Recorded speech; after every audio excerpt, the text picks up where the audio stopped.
It was just a question of time before 50 Cent showed up. And when he did, he came in full blast. No filter, no compassion, just plain trolling. Instantly after Cassie's terrifying evidence regarding freakoff, hotel suites, baby oil, wigs, masks, and being taped without her knowledge. Is very detailed information about what she says Sean Combs was having her participate in. And these are those freak-offs and how he would be providing her with drugs, suggesting that she take the drugs. And then she said she wanted to take the drugs for every single freak-off in order to disassociate with what was taking place. She said on the stand that she hated participating in these freak-offs. So this morning, what we've been seeing so far is this playing of the freak-off. So we cannot see this, but the jurors have a privacy screen on their monitor, so they're able to see some videos as well as some still images that the government has focused on in regard to these freak-offs. For the testimony, because we do not have cameras inside a federal courtroom, we're bringing it to you and giving you some quotes from what's said inside while Cassie has been on the stand.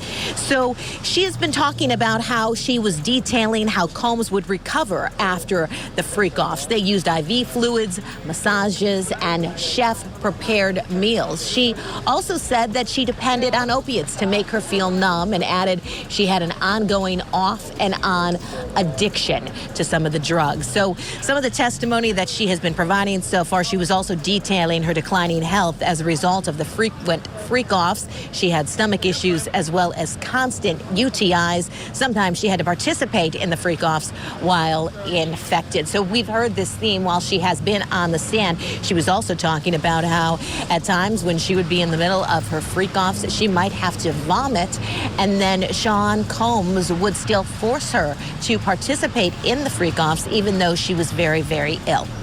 50 was already up on the internet, making jokes as if it were a stand-up special. He named Diddy Fruit Pop, mocked his hotel arrangements, and stated that the trial was more entertaining than any show on Netflix.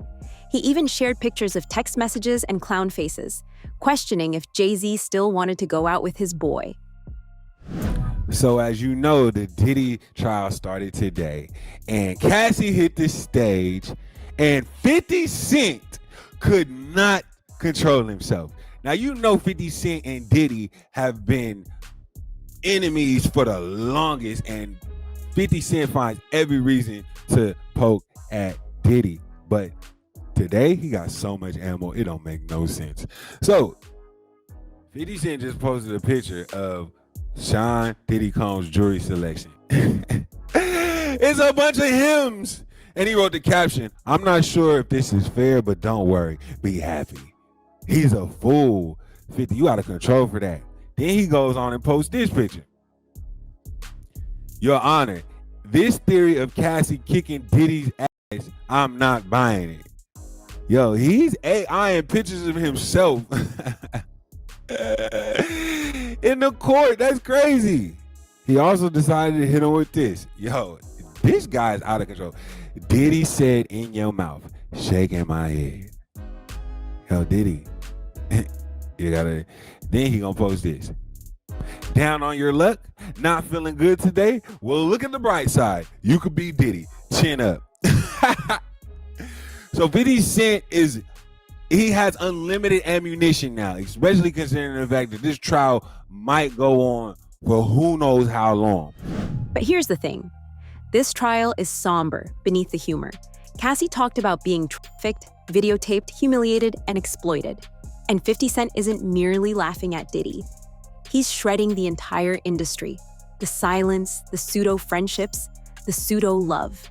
This is more than celebrity gossip. It's a reckoning. And Cassie is bringing some truly horrifying things to light. Because the idea on the defense side is to say that Cassie Ventura was not coerced into these sexual encounters with male prostitutes under threat of violence or humiliation the way prosecutors describe, but was a willing, even eager participant in the swingers lifestyle that they say Sean Combs led. Aaron, there was also some pretty surprising testimony today about Combs' drug use, allegations that he was addicted to opiates and at one point overdosed. What did we learn?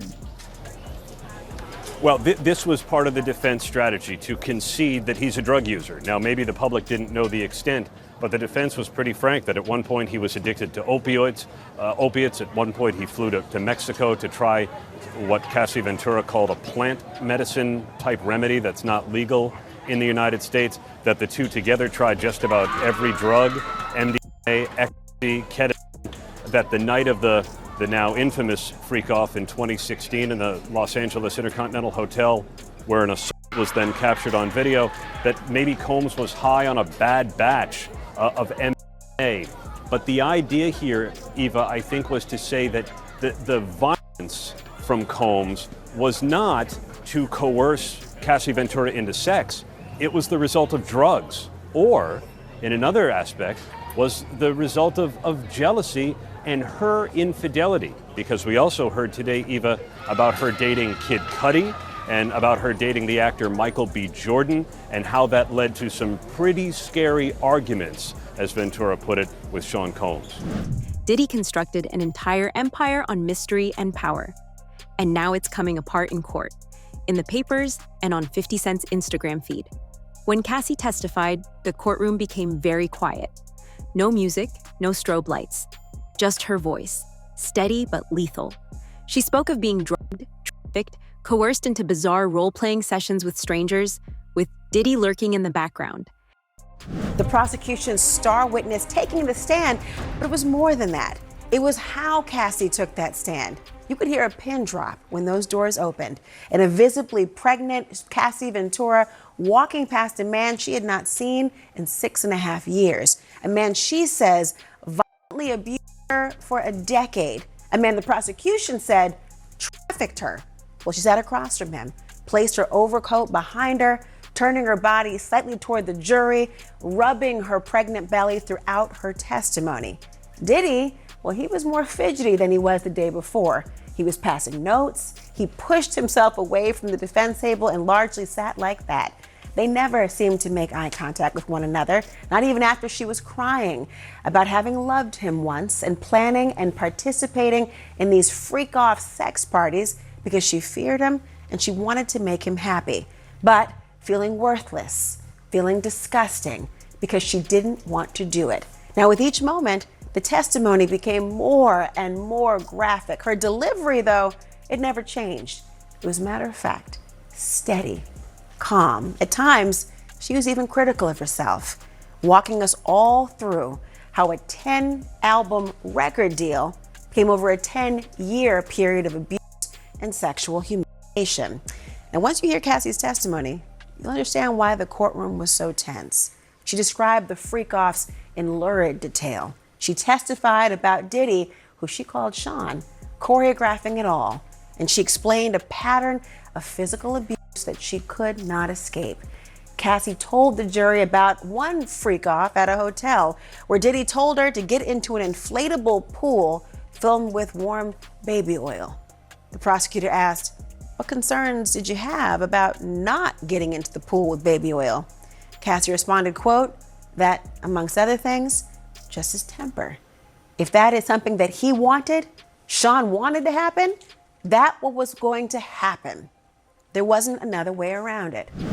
And this wasn't a one-time, two-time thing. This was a pattern. There were lights, wigs, cameras. Like a twisted music video nobody requested. And 50? He was also watching on his phone, munching popcorn, tweeting every few hours as if it were a live sporting event. You heard what he just said, right?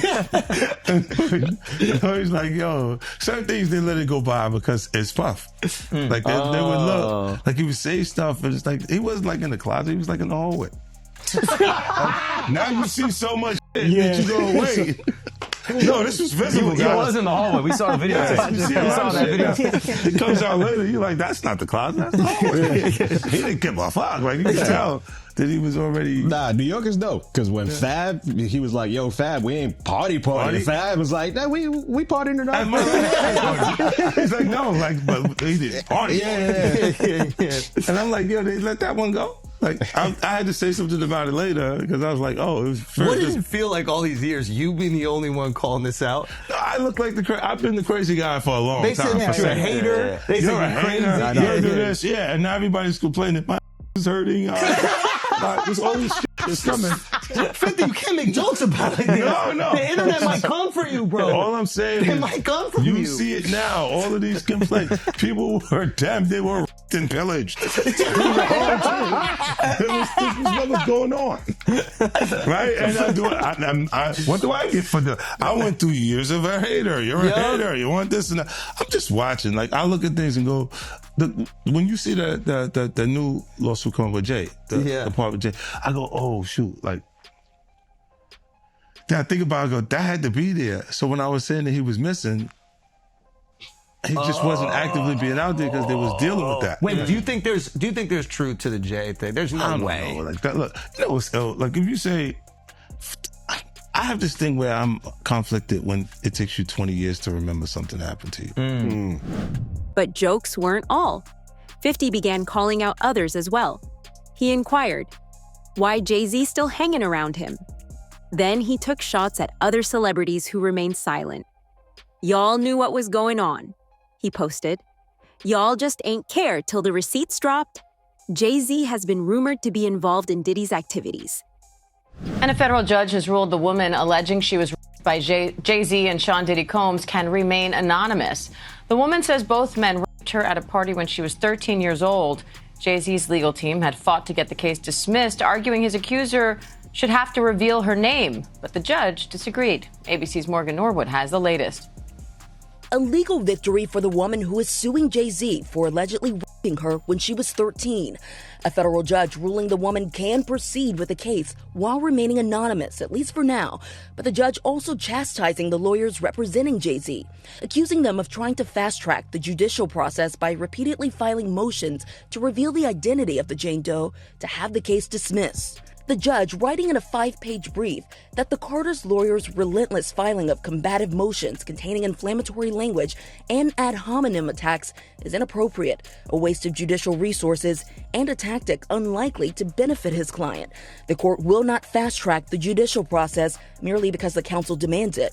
This latest legal twist coming after the recently filed civil lawsuit by Jane Doe, claiming that Jay-Z, whose real name is Sean Carter, and P. Diddy, drugged and raped a 13-year-old girl at an after-party after the MTV Music Awards in 2000, while an unnamed celebrity watched.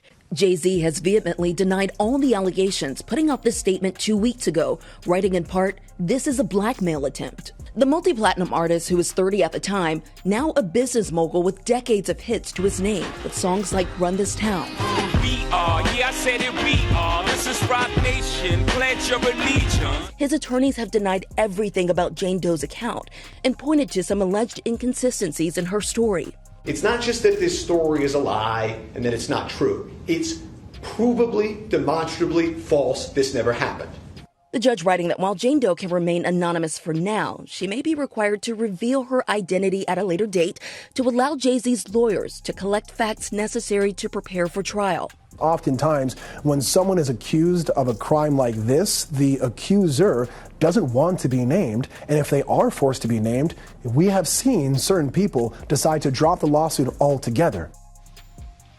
Morgan Norwood, thank you. And Tony Busby, the lawyer representing Jay-Z and Diddy's accuser, says in a statement to ABC News, quote, "I will say that the coordinated and desperate efforts to attack me as counsel for alleged victims are falling flat. We won't be bullied or intimidated." And we did reach out to Jay-Z and his team, but did not get a response. The most uncivilized part? Diddy has not clapped back even once. No post, no whisper. He's just sitting in court, arms folded, as the world lights him up, and 50 takes the lead.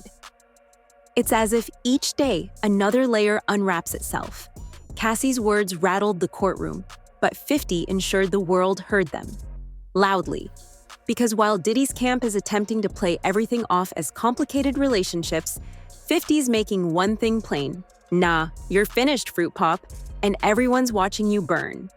You have something huge coming up, which is a documentary about P. Diddy, Puff Daddy, P. Diddy. Yeah. Did he do it, right? Yeah. I know you've been heavy on social media talking about it. He did it. And I'm the only one who's been vocal about this long before it actually. Oh, you've been saying this for a long time now. And then no one was, they're just, why is he saying this? And now it's coming out like crazy. I mean, but I also didn't participate. I also didn't go to those parties. Yeah. So a lot of the celebrity culture that you don't hear saying anything is because they participated to a degree. Was there a reason you never went to those parties back in the day? Obviously, I know what was going on there, but is there a reason you never did? I'm just not with all that freaky shit. Like all of the stuff that he's doing, I'm not into that type of stuff. I'm just a little more, maybe you could say basic or normal. You go into the 90s, and Keefe D said he paid him to kill Tupac. Yeah. It's a little, like, you get the craziest accusations. You had TMZ created a docuseries, they went to Tubi, but the series is saying the downfall of Diddy. Now let's talk about the real circus, the freak-off rooms. And now we're learning about the supplies that were apparently used in the freak-offs.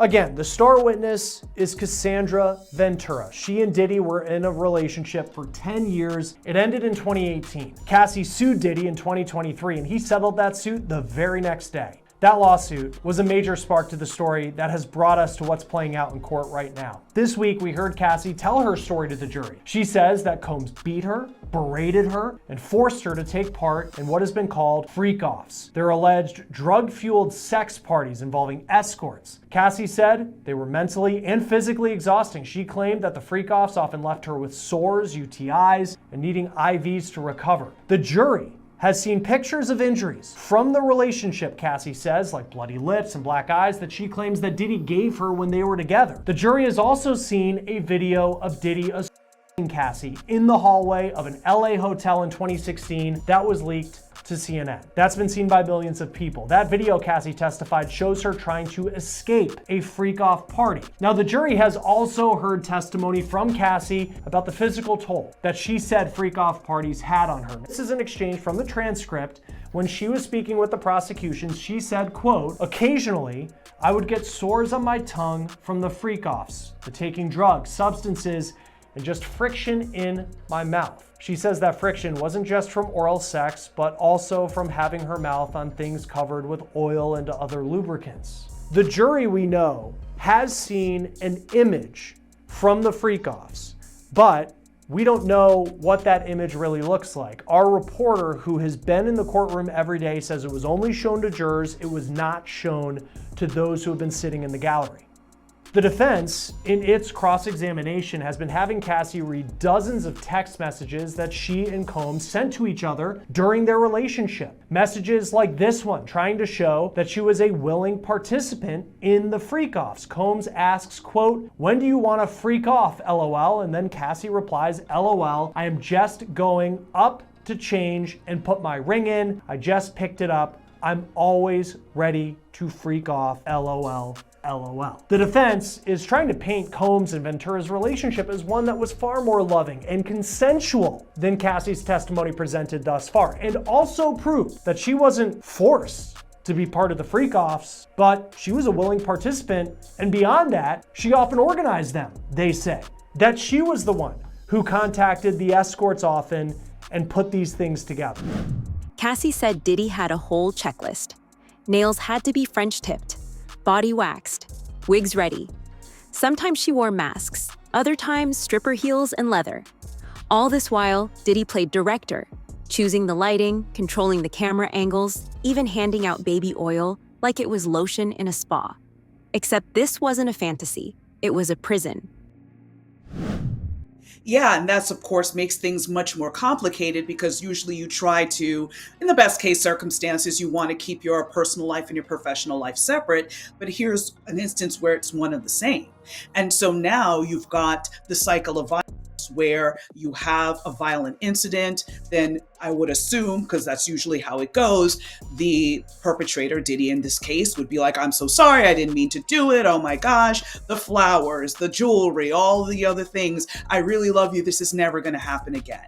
And of course, the survivor, because they are in love with the person, continues in the relationship. And then there's a period of peace. It could be months, it could be weeks, it could be a day. It all varies based on the relationship. And again, over time, that cycle gets tighter and tighter, where more violent events start to happen in a shorter amount of time versus maybe in the beginning of the relationship where there might be a violent incident and then the next one hypothetically could be a month later. So the cycle is basically the violent event, apologies, a honeymoon period, a buildup, and then another violent incident.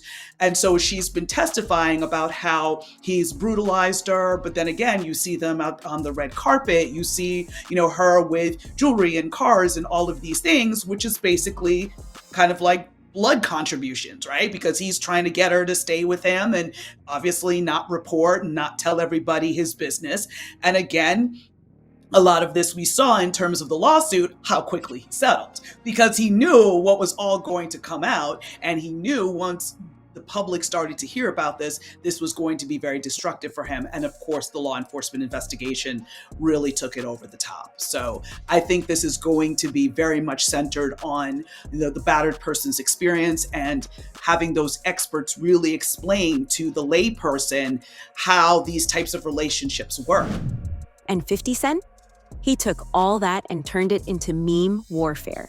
But what made it worse were the texts. Cassie testified that Diddy would text her midday, asking if she was ready to perform. If she didn't respond quickly enough, he'd get cold, emotionless. One message read, "Who you wanna f tonight? Wanna call someone?" Cassie wasn't even thinking like that. She just wanted to be with him. But Diddy always pushed her toward others. Paid escorts. Strangers. 50 Cent took a few shots at Diddy a few months ago, implying Diddy and Jay-Z needed drugs to feel the intimacy of women. He's seemingly around Diddy. I don't know. That was a real suburb question. I know, right? Proximity. And the proximity. Proximity. That's the SAT hit parade word. I learned that. Do you think he knew all of the shit that was going on? Then I was like I don't want to incriminate myself. I know, but the way he said it. Like I said. No matter how you answer that shit, you snitching. Yeah, exactly. That was a narc kind of question. You asked the question like a fan. Hey, I grew up with white people, but one thing I know is how to get a black guy in trouble. But it's a great question. Yo, just give him the Happy Meal before you ask him to snitch, bro. You're not worried that if you throw little and you don't throw out allegations, but like you kind of poke fun at them. You just ask questions. You're not worried that it comes back your way? Like people dig up your past and try to pull stuff up? I don't got that in my past. I'm not. Everybody got a little bit. Look, like, not that it's real enough. But I took a pill, but it was for me to perform better. For her to remember, buddy. I didn't give her a drink so she forget what the happened. What the fuck is going on here, bro? Yes, I took the drink. I gave me the fucking drug to perform. So she could remember and possibly love me for that. Did it work? What the fuck? Yo, bro, look, I'm doing pretty good. Like, I'm pretty good. You know what I mean? Like, but I'm just saying, this is the opposite of normal shit that we're talking about, bro. That is why. I don't know why it's so hard for people so to for just people to feel like shit is you weird. would have something or you would have reserved energy because you feel like you was doing it too, this is people that are looking on the separation between their hardships or their the things that they got going on that would be issues and what a celebrity's issues would be. Wait, what does that mean? They think all celebrities are doing the same thing. Yeah. Right, and when you see, if I wasn't saying anything, guess what?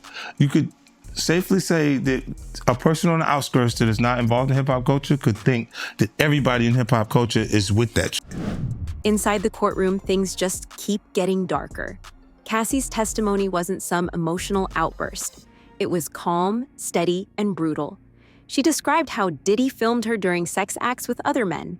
Sometimes he'd watch from the corner, sometimes he'd direct it like a movie. And every time, she felt less like a person and more like a thing-something he owned. Another witness, a male escort, backed it up. Said he was paid thousands to sleep with Cassie while Diddy watched. Said she looked terrified, like she wasn't there. He left the hotel room feeling sick. Said the whole thing felt wrong, even if no one said no. We're also expecting Cassie Ventura to take the stand later on today, which of course is going to be very interesting testimony to listen to. Oh, without a doubt, Kelly. As you know, she's key to this case. She really is, in her testimony, could make or break things for the government and for Diddy. Tell me, just backing up for just a beat, you mentioned the witness on the stand currently, Daniel Phillip, the male escort. Starting things off yesterday, some really shocking pieces of information, as you know, came in, Kelly, about where he's detailing being asked to urinate on Cassie while Sean Combs was allegedly watching and masturbating. I'm curious if you noticed any reaction from the members of the jury when they were hearing a lot of that.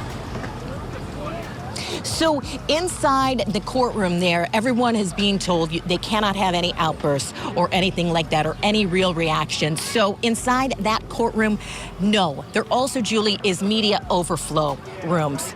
And inside those media overflow rooms, a lot of reaction. So the public is in there as well. The public is making a lot of reactions. You hear a lot of commentary when these details are coming out. Outbursts, the security is coming over and talking to a lot of the people, telling them that they have to keep it down. But other people inside the actual courtroom for the case where that's happening, no real reaction at all. But this testimony, as you mentioned, Julie, has been graphic in nature as he talked about, for instance, being asked to urinate onto Cassie, and he said she asked him to do that. He talked about Sean Diddy Combs being in the corner.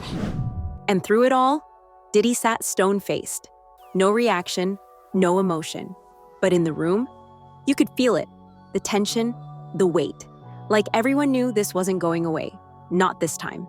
Now, 50 Cent has said that Diddy really should have taken the plea deal he had on the table. After Cassie Ventura took the stand for a third day on Thursday, 50 had something to say about Diddy's legal moves. Meanwhile, 50 Cent didn't hold back. After hearing Ventura's latest testimony, he jumped on social media and said, "After listening to today's testimony, I think the diddler should have took the plea offer.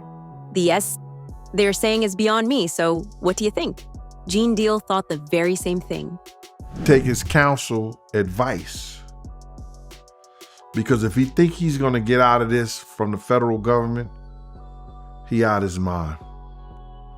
They in the process of plea bargaining, trying to do a plea bargain session with him, and he not taking it. That's probably why one of the lawyers jumped off the case. Remember Benjamin Bradford, his first lawyer with the Cassie situation? He said, give her the 10 million and make this go away, brother. He ended up giving her 30 million. He's not taking the lawyer's advice. 9 times out of 10, they probably got him a good plea bargain. Yo, listen to me, we can give you 15 years. 10 or 15 years. You do that, you come out, you only have to do like 12, 13. Come off to a halfway house. You still could live some of your life out as a free man. But if Diddy didn't take the plea deal, does he think he can win this case? 50's been posting regularly about the claims Ventura's made against Diddy while on the stand. A lot of the questioning lately has been about texts and emails between her and Diddy, especially after the prosecution focused earlier in the week on those wild freak-off sex parties she described in detail. Then he brought up a shocking accusation involving Kid Cudi, referring to claims that Diddy once blew up Cudi's car because he found out Cudi was dating Ventura.